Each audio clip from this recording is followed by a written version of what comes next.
मित्रांनो, सध्या एकनाथ शिंदे गट आणि अजित पवार गट हा देवेंद्र फडणवीस यांना टुकटुक माकड करत आहे का काय असा प्रश्न माझ्या मनात तयार झालेला आहे. मग अनेकांना कदाचित माहिती नसेल टुकटुक माकड म्हणजे काय.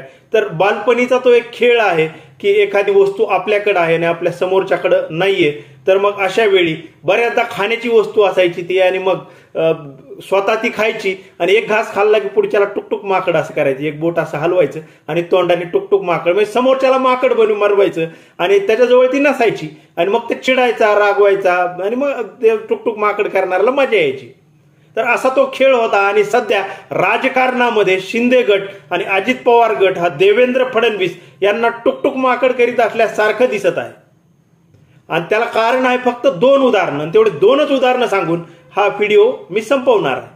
मग आपल्या सर्वांना माहिती आहे मित्रांनो की लोकसभेची निवडणूक ही पार पडून गेली आणि लोकसभा निवडणुकीच्या वेळी जे काही महायुतीचं जागा वाटप झालं, उमेदवार निवड झाली, ही सर्व करत असताना भाजपने खूप मोठी दादागिरी केली. मग ही करत असताना मग भाजप म्हणेल तेवढ्याच शिंदेंना जागा दिल्या किंवा अजित पवारांना जागा दिल्या. भाजप म्हणेल तेच उमेदवार शिंदेंना, अजित पवारांना उभा करावे लागले आणि काही लोकांचे तिकीटही कापावे लागले. भाजपने सर्वे केलेत, काय केले, काही बहाणे दिले त्यांनी आणि स्वतःची दादागिरी करून लोकसभा निवडणूक ही पार पडली. मग जेव्हा निवडणुकीचे निकाल आले तेव्हा त्यांच्या दादागिरीतली हवा ही ठुस्स झाली, महायुतीचा दारुण पराभव झाला आणि मग त्याचे पडसाद हे विधानसभेच्या निवडणूक जी काही त्यांची जागा वाटप आहे त्यामध्येही दिसत आहेत आणि तिकीट वाटपामध्ये, उमेदवार निवडीमध्ये देखील दिसत आहेत. मग त्यामधील पहिलं उदाहरण आहे ते नवाब मलिक यांचं. कारण कधी काळी याच नवाब मलिकांचे स्वतः देवेंद्र फडणवीस यांनी दाऊदशी कनेक्शन जोडलं होतं आणि महाविकास आघाडी सरकारला दाऊद शरण सरकार आहे का असा प्रश्न विचारला होता.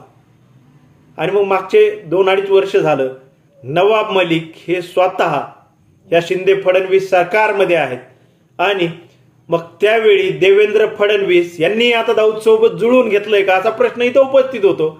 आणि मग आत्ताचा मुद्दा काय आहे तर नवाब मलिकांना तिकीट देऊ नका असा भाजपचा आग्रह होता आणि त्यासाठी ते थेट दिल्लीला देखील गेले होते. दिल्लीला अजित पवारांना बोलवून घेतल्याच्या देखील बातम्या आल्या होत्या आणि मग त्यांची बंद दाराआड काय चर्चा झाली काय नाही माहित नाही. परंतु प्रेसमध्ये येऊन तर भाजपवाले म्हटले होते की नवाब मलिकांच्या उमेदवारीला आमचा विरोध आहे. आणि मग नवाब मलिकांचा जो मतदारसंघ आहे अणुशक्ती नगर, तर तिथं मग त्यांच्या मुलीला सना मलिक यांना तिकीट दिलेलं आहे. मग इकडे या नवाब मलिकांनी काय केलं की शिवाजीनगर मानखुर्द मधून स्वतःच उमेदवारी दाखल करून टाकली. आता उद्या फॉर्म काढण्याची तारीख आहे, बघू नक्की काय होतंय. परंतु आज ज्या पद्धतीने नवाब मलिक बोलत आहेत, मला जर कोणी दाऊद संबोधलं तर कायदेशीर कारवाई करणार, म्हणजे दाऊद सोबत कनेक्शन दाखवलं तर. आणि ते आज तर असं म्हटलेत की माझी लढाई ही शिंदे गट आणि भाजपच्या विरोधात आहे. म्हणजे अजित पवार हे महायुतीत आहेत, नवाब मलिक हे अजित पवारांचे उमेदवार आहेत आणि नवाब मलिकांची लढाई कोणासोबत आहे तर शिंदे आणि भाजप सोबत.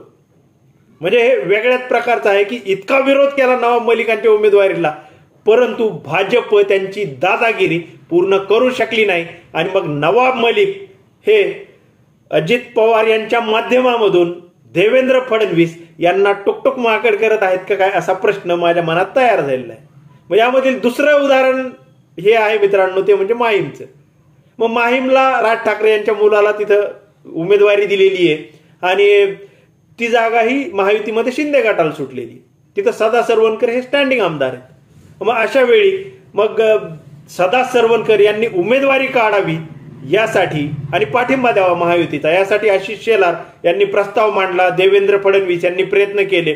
मग एकनाथ शिंदेची कदाचित तशी इच्छा असावी. मग खूप वेळेस वर्षा बंगल्यावर सदा सरवणकर यांना बोलून घेतलं, परंतु सदा सरवणकर हे काही मागे हटले नाही आणि मग ते उमेदवारीवर ठाम राहिले आणि आता ते लढणार आहेत. आणि मग या उमेदवारीवरून देखील म्हणजे सदा सरवणकरांनाही भाजपचा विरोध होता, फडणवीसांचा विरोध होता, नवाब मलिकांनाही भाजपचा विरोध होता, फडणवीसांचा विरोध होता. मग सदा सरवणकर देखील देवेंद्र फडणवीस यांना टुकटुक माकड करीत आहेत का काय असा प्रश्न माझ्या मनात तयार झालेला आहे.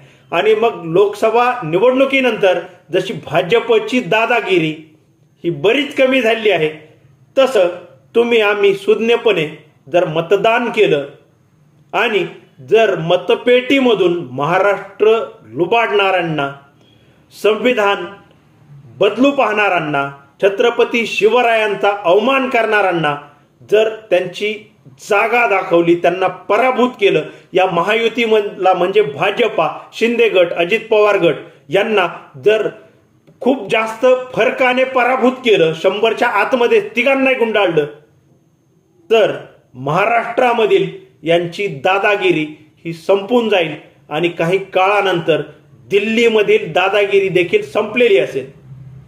मग दिल्लीतली दादागिरी संपवण्याची सुरुवात जर महाराष्ट्रामधून होणार असेल तर तुम्ही आणि मी त्याचं साक्षीदार बनलं पाहिजे. 20 तारखेला तुम्ही आणि मी भाजपा, शिंदे गट, अजित पवार गट यांच्या विरोधात मतदान केलं पाहिजे. आणि ज्या पद्धतीने नवाब मलिक आणि सदा सरवणकर हे देवेंद्र फडणवीस यांना टुकटुक माकड करत आहेत, तसंच आपण सर्वांनी मिळून 20 तारखेला मतदानाच्या दिवशी एकूण महायुतीला, शिंदे गटाला, अजित पवार गटाला आणि भाजपला टुकटुक माकड करून त्यांच्या विरोधात मतदान केलं गेलं पाहिजे.